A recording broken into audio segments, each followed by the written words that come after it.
I mean, a lot of the suburbanization is because of the race riots in the 1960s. People moved out because of the violence. He know he lying. Look at his face. You know, my grandfather was in the National Guard in Chicago when, after MLK got assassinated, the whole West Side burned to the ground. And people didn't want to be around that.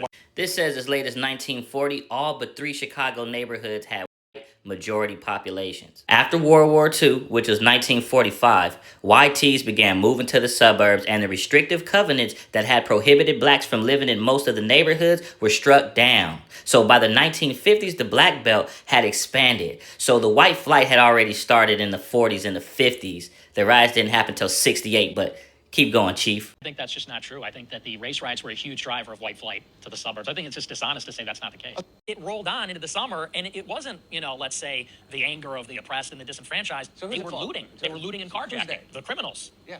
Who are? Mostly black. Eugene Williams was 17, and he was swimming in Lake Michigan with some friends. They crossed this invisible border in the water. His thug, George Stauber, started throwing rocks at him. So Eugene subsequently was unalived. White males, especially members of youth gangs and so-called athletic clubs, loaded into automobiles and sped through black neighborhoods, firing indiscriminately at African Americans and their homes. As whites attacked, however, black people, and in particular World War I veterans, fought back in unprecedented numbers by returning fire or otherwise engaging in self-defense. A mob carrying bricks and stones chased a black man through the streets and alleyways of Chicago. Rioters ranged from children to adults. Here's a group that stand around a house that they vandalized and looted. YT children cheer outside of an African-American residence that they set on fire. Okay, so what's your...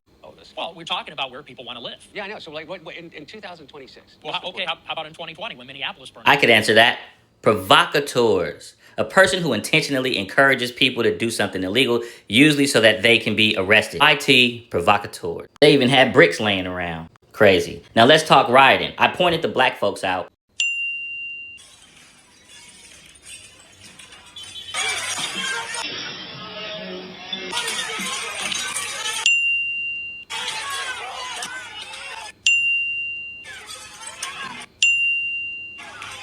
Hold on.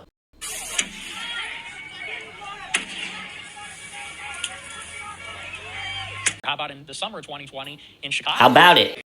There again, there we see someone breaking,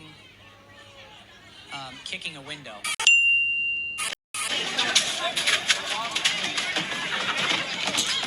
The criminals. Yeah. Who are? Mostly black. Mostly black.